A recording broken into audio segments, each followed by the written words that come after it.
사무엘상 25장을 보겠습니다. 1절부터 13절, 먼저 8절까지를 함께 읽겠습니다. 사무엘상 25장 1절부터 8절까지 시작.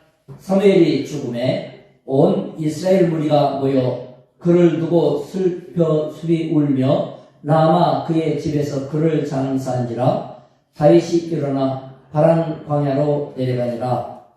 마온에 한 사람이 있는데 그의 생업이 갈멜에 있고 시임이 부하여 양이 3,000마리요 염소가 1,000마리이므로 그가 갈멜에서 그의 양털을 깎고 있었으니 그 사람의 이름은 나발이요 그의 아내의 이름은 아비가일이라.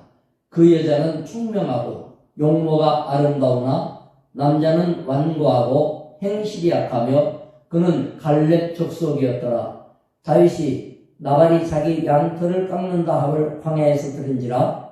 다윗이 이에 소년 10명을 보내며 그 소년들에게 이르되 너희는 갈멜로 올라가 나발에게 이르러 내 이름으로 그에게 문안하고 그 부하에게 사는 자에게 이르기를 너는 평강하라. 내 집도 평강하라. 내 소유의 모든 것도 평강하라. 내게 양털 깎는 자들이 있다 함을 이제 내가 들었노라. 내 목자들이 우리와 함께 있었으나 우리가 그들을 해하지 아니하였고 그들이 갈멜에 있는 동안에 그들의 것을 하나도 잃지 아니하였나니 내 소년들에게 물으면 그들이 내게 말하리라. 그런즉 내 소년들이 내게 은혜를 얻게 하라. 우리가 좋은 날에 왔은즉 내 손에 있는 대로 내 종들과 내 아들 다윗에게 주기를 원하노라 하더라 하라. 아멘. 나발 이야기인데요. 다윗이 변방 쪽으로 피해 도망다닐 수밖에 없었어요. 그래 이제 파란 광야 마온 지역이라고도 하고 그쪽으로 다윗이 피해갔는데 식구가 많아요. 600여 명의 용사니까 그들 가족까지도 같이 움직이는 것 같아요. 아마 몇천 명 되겠죠. 한 2천 명 이상 될 것 같아요. 아무리 못해도. 옛날이야 5식구만 해도 5, 6, 30, 3천 명인데 다윗은 이제 거대한 세력이 됐어요. 사무엘을 통해서 다윗은 영적으로 늘 든든한 힘을 얻었죠. 사무엘이 죽은 거예요. 나이도 많이 들었고 온 이스라엘이 슬퍼하면서 이제 장사하게 됐습니다. 영적 후원자가 사라진 다윗으로서는 이제 본격적인 도망다니는 신세로서 마온 광야로 내려간 거예요. 거기에서 변방 지역이니까 쳐들어와서 부자들을 약탈해가는 그런 화적들이 있지 않습니까? 다윗이 막아준 거예요. 그 중에 제일 덕을 많이 보는 사람이 오늘 나온 나발입니다. 거기에서 이제 어리석은 나발과 지혜롭고 아름다운 아비가일 부부를 만나게 되죠. 이 두 사람은 어리석고 지혜로운 사람의 그 모델과 같아요. 이번 기도 중에 우리가 간구해야 될 것은 주여 우리의 어리석음을 벗겨내시고 지혜로움을 입혀주시옵소서 기도해야 돼요. 우리에게는 중요한 문제들이 있단 말이에요. 중요한 문제들이 있단 말이에요. 다윗에게 중요한 게 뭐냐면 식구들 먹여 살려야 돼요. 혼자 도망다니면 뭐 굶기도 하고 그냥 참기도 하고 이러겠는데 지도자가 되다 보니까 다 먹여야 되는 책임이 있단 말이에요. 이래서 늘 도망다니는 입장에서 농사질 수도 없고 먹이는 게 문제예요. 누군가의 도움이 필요해요. 그래서 지켜주는 겁니다. 화력을 지켜주면 이렇게 살해를 하고 그거는 당연한 일이었어요. 그런데 어리석은 나발을 만난 거예요. 이 지혜로운 여인 아비가일하고 어리석은 나발은 그 두 길이 결국은 값없는 죽음, 값진 생명의 길, 어리석음과 지혜로운 둘로 딱 나눠지는 거예요. 결과가. 그래서 우리는 지혜를 구해야 됩니다. 하나님의 중대한 문제를 해결받기 위해서, 중요한 문제를 응답받기 위해서 우리는 지혜를 구해야 돼요. 다윗이 중대한 문제, 중요한 문제, 자기 온 권속들과 자기 무리를 생존해야 되고 이끌어가고 운영해야 되는 이 중요한 문제, 자기 힘으로 할 능력이 안 되는 거예요. 농사도 없고. 그래서 다윗은 하나님의 도우심이 아니면 단 하루도 버틸 수 없는 조직을 갖게 된 거예요. 그런데 다윗이 요청을 할 때면 이제 고대 세계에서는 용병들이 고용되기도 하고 해서 지켜주는 용병들이 있단 말이에요. 그런데 정식 계약을 하지 않아도 누군가가 지켜주면은 수확을 할 때 이 살해를 하는 것이 당연한 당시의 풍습이었죠. 그러니까 다윗도 당연히 상식적으로 이 정도까지 지켜줬으면 최소한의 어떤 요구는 들어주리라. 그래도 이런 기본 상식 정도야 다 갖고 있으니까 그래서 이제 몇 사람을 보낸 겁니다. 양식을 좀 제공해달라. 그것도 어려운 사람에게 보내가지고 조금씩 나눠먹는 그것도 해야 될 판인데 지금 갑부한테 보냈단 말이에요. 넘쳐나요. 나중에 이 갑부가 하는 짓 보면 임금과 같이 막 흥청망청했다는 거거든요. 자기는 그렇게 쌓아놓고 마구 하면서 다윗에 대해서는 어떻게 하느냐, 이게 이제 문제 아닙니까? 나발은 상식적으로 이 고마운 것을 살해하면서 얼마간이라도 성의 표시를 해야 정상적인 사람이 되는 거죠. 이게 바로 세상이 아닙니까? 세상은 그렇게 서로 돕고 사는 그런 구조로 만들어졌어요. 내가 열심히 일해주니까 월급도 받는다. 또 뭐 열심히 도움을 주니까 살해도 받는다. 이런 것들은 세상의 이치죠. 근데 이제 악덕업주가 된다든지 나쁜 사람이 되면 열심히 일하고 안 준다는 거 아니에요. 그 북한이 나쁘다는 게 그거예요. 열심히 군대 가서 하는데 월급이 없다는 거 아니에요. 쌀 한 대 밥도 못 사는 그런 월급을 정해놓고 주지도 않는다는 거 아니에요. 한국에서 만약에 어떤 업자가 그렇게 했다 칩시다. 월급도 안 주고 3년이고 5년이고 일만 안 하는 거 아니에요. 그러면 어떻게 되겠어요? 그 나라는 벌지도 않고 망하죠. 그러니까 다윗의 이와 같은 요청은 주고받고가 일어나야 되는 거죠. 이게 하나님이 세상을 번성시키는 방법이거든요. 열심히 일해주고 열심히 받고 많이 해주고 이게 좋은데 좋은 것이에요. 이 시대가 그렇게 되는 게 좋은 거예요. 우리는 이런 생각을 해야 됩니다. 나는 누군가에게 다윗처럼 도움이 되고 있는가? 내 주변에 다 얽혀 살아가는데 내 주변에 유익한 그런 삶을 살아가는가? 매우 중요하죠. 심지어 나는 누군가로부터 도움을 받을 수 있는가? 이것도 중요하죠. 그래서 어떤 사회단체에서 성공을 위한 어떤 설문을 하면서 조사를 했대요. 그런데 사업을 성공한 사람들을 조사를 해보니까 가장 어려웠을 때, 위기가 됐을 때 도와줄 사람 3명이 있느냐를 물어보네요. 3번을 도와주거나 3명이 있거나 뭐 하다가 보면 망할 때가 있잖아요. 그럴 때 도와줄 사람이 있느냐. 3명이 있으면 그 사람은 극복하고 일어날 가능성이 많대요. 처음에 시작하면 아무래도 시행착오도 있고 해서 이게 말아먹는다는 거죠. 그런데 두 번째는 좀 더 나을 거 아니에요. 이래서 한 세 번쯤 경험하면 아주 단단해지는가 봐요. 그래서 3명 정도, 아니면 두 명이라도, 2번이라도 나를 도울 그런 사람이 있는가 있으면 그 사람은 성공할 가능성이 있대요. 근데 아무리 탈탈 털어봐도 혈혈 달신 나 혼자밖에 없다.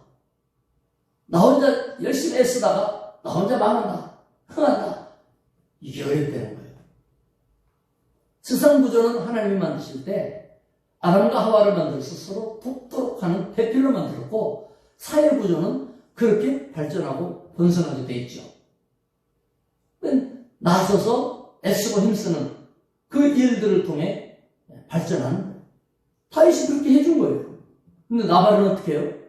받아 먹기만 하고 나가는 길을 막아버렸어요. 우리도 은혜 받아야 돼요.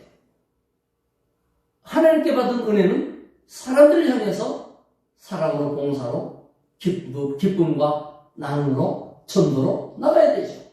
나발과 같이 그냥 걷어뜨리기만 하고 딱 잠가놓고 그 안에서 자기 혼자만 잘 먹고 잘 살고 잘났다, 나만 은혜스러우면 된다, 나만 예수 잘 믿으면 되지, 그걸로 끝나는 사람이 의외로 많단 말이죠. 그런 부분에 대해서 생각해보는 그런 날, 하나님이 우리에게 정말 중요한 문제, 중요한 어떤 위기라든지 중요한 문제와 위기에 대해서 해결해 주시옵소서, 응답받게 해 주시옵소서 할 때 먼저 뭘 찾아봐야 돼요? 상호관계에 대해서 돌봐야 된다. 나는 너무나 개인적이고 너무나 내 중심이고 너무나 나밖에 모르는 건 아닌가. 절대로 내 울타리를 안 열어놓고 절대로 나가서 거들지도 않고 이런 삶을 살아오지는 않았는가. 이게 3년 이상 됐는가, 5년 이상 됐는가, 10년 이상 됐는가. 내가 먼지가 풀풀 날 수밖에 없구나. 깨닫고 중대하고 중요한 것을 해결하려면 주여, 이런 하나님 주신 은혜를 받고 나누고, 사람들 사이에서도 이런 상호작용, 이런 부분에서 눈이 열려지고 길이 열려지기를 축원합니다. 이어서 보겠습니다. 9절부터 13절까지입니다. 9절부터 13절 시작. 다윗의 소년들이 가서 다윗의 이름으로 이 모든 말을 나발에게 말하기를 마침에 나발이 다윗의 사원들에게 대답하여 이르되 다윗은 누구며 이새의 아들은 누구냐? 요즘에 각기 주인에게서 억지로 떠나는 종이 많도다. 내가 어찌 내 떡과 물과 내 양털 깎는 자를 위하여 잡은 고기를 가져다가 어디서 왔는지도 알지 못하는 자들에게 주겠느냐 한지라. 이에 다윗의 소년들이 돌아가서 자기 길로 행하여 돌아와 이 모든 말을 그에게 전하며 다윗이 자기 사람들에게 이르되 너희는 각기 칼을 차라 하니 각기 칼을 차매 다윗도 자기 칼을 차고 400명 가량은 데리고 올라가고 200명은 소유물 곁에 있게 하니라. 아멘. 나발의 반응에 대해서 다윗이 분노해서 지금 응징하려고 하는 거죠. 나발이 얼마나 어리석으냐. 다윗이 사람 보내서 조금 도움이 필요합니다. 요청을 하면 성의를 보내면 될 거 아니에요. 성의를 보이면서 이거밖에 안 됩니다. 다음에 또 봅시다. 이렇게 해야 될 거 아니에요. 그런데 다윗의 예상을 완전히 빗나가버려요. 다윗이 누구냐 이거예요. 이새의 아들이 누구냐 이거예요. 그리고 요즘에 주인한테 도망친 종들이 많다던데 다윗도 사울로부터 말하자면 도망친 종이라 이거예요. 예전에는 도망친 종은요 엄격하게 징벌 했습니다. 그러니까 벌받아 마땅한 놈이지 무슨 도움이냐, 이런 반응. 그러니까 사람이 자기 관점에서 보면 엉망인 인간이 있단 말이죠. 내 관점에서 볼 때 그렇게 보이는 거예요. 근데 그게 틀렸다는 생각을 못하는 거예요. 나발이. 그냥 자기 생각만 하는 거예요. 완고하는 거예요. 한 푼도, 한 톨도 내줄 수 없다는 겁니다. 나발의 어리석음이 뭐냐? 자기 자산을 지켜준 사람이 누군지를 모르는 은혜를 망각한 배은망덕. 이게 제일 못된 거죠. 배은망덕. 여러분, 삶을 살다가 배은망덕 해도 안 되고 배은망덕을 다 해도 안 돼요. 이게 양편에 너무 큰 손상이고 손실이에요. 아픔이에요. 우리는 물론 옛말에 은혜는 물에다가 쓰고 그 물이 흘러가듯이 은혜는 흘러가 버린대요. 원수와 섭섭한 건 돌에다가 새긴다. 그런 말이 있어요. 세월이 가고 비가 와도 안 깎여나가요. 나중에 좋은 건 하나도 안 남고 말할 때 보면 나쁜 말 안 해요. 나쁜 말. 나발은 배은망덕한 사람이에요. 두 번째로는 나발은 용사를 무시한 만용이, 교만이에요. 다윗이 누굽니까? 골리앗을 때려잡고 어마어마한 용사란 말이에요. 아니, 변방의 부자 그 정도가 지금 다윗한테 또 다윗에게 어마어마한 군사도 있고 조직이 있는데 지금 그럴 때입니까? 비에는 게 없는 거예요. 교만하면요, 희한하게 봐야 될 건 안 보이고 엉뚱한 걸로 쳐다보면서 나섭니다. 이게 나발의 교만이에요. 주인한테 도망친 종이 많도다. 다윗에 대해서 나발이 알고 있을까요? 모르고 있을까요? 모를 리가 없죠. 이스라엘에서 다윗 모르는 사람이 있어요? 완전 아이돌 스타인데 방송에 나오지, 신문에 나오지, 뭐 애들마다 사람마다 특히 젊은 다윗이니까 여자들의 인기가 얼마나 많습니까? 여인들이 노래 부르는 게 뭐예요? 다윗은 천천이고, 아니 만만이고 사울왕은 천천밖에 안 된다고. 여자들한테 얼마나 인기가 있는데 모든 남자들이 야, 나도 다윗 같았으면 좋겠네. 인기가 최고인데 나발이 다윗을 모른다고요? 다윗이 누구며 이새의 아들이 누구냐? 다윗만 모욕한 게 아니에요. 그 아버지조차도 모욕을 하는 거예요. 아주 무례한 거지. 무례한 거예요. 말로도 할 수 없습니다. 뿐만 아니라 반드시 나눠야 되는, 다윗이 안 도와줬어도 체박하를 실천해야 되는 것인데 이건 불신앙이죠. 그러니까 교만하죠. 만용을 부리죠. 어리석죠. 또 불신앙이죠. 무례하죠. 안 주면 다 골라서 갖고 있습니다. 그래서 다윗이 말합니다. 그 집안에 남자는 하나도 남겨놓지 않겠다. 몰사할 계획을 선포합니다. 그리고 용사를 챙깁니다. 400명. 한 명은 하나씩만 잡아도 400명을 죽일 수 있는 용사를 챙깁니다. 여러분, 나발의 어리석음과 모욕에 대한 다윗의 분노가 이제 맞부딪히게 생겼어요. 물론 다윗이 분노를 발산해버리면 암날을 그르칠 가능성이 무척 높죠. 그렇지만은 완고하고 어리석은 나발에게 다윗이 지금 분노했을 때에 하는 행동은 충동적일 수 있어요. 너무 화가 나면 이것저것 생각 안 나거든요. 그래서 충동적인 사람들, 성인들 가운데 충동을 억제하지 못하고 분노를 억제하지 못하는 것을 보통 정신적인 그 질환의 하나인 성인 ADHD라고 그러거든요. 충동 조절 장애. 이건 분노만 못 참는 게 아니죠. 뭘 하고 싶다. 그러면 못 견디는 거예요. 그러니까 충동 조절 장애에 대해서 심리 상담을 하는 걸 이렇게 가만히 보니까 남자는 무술도 했고 굉장히 연기도 잘하고 유명한 사람이에요. 여자는 아주 차분한 분이에요. 이분들이 3번 이혼하고 3번 결혼을 했어요. 늘 겁나는 게 뭐냐면 또 부딪힐까. 몇십 년 살면서 또 부딪힐까.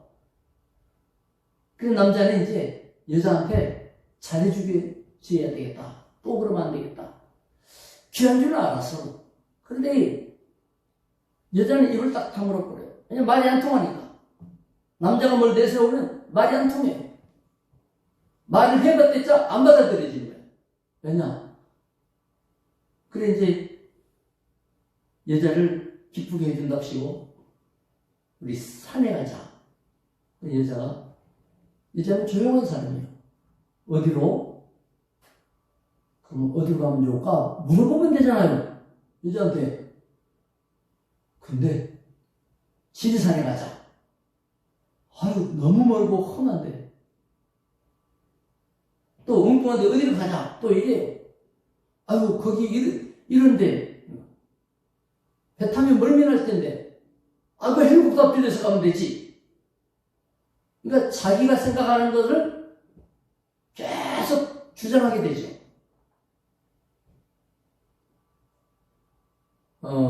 그리고 한번 발동하면 이게 조절이 안 되는 거예요.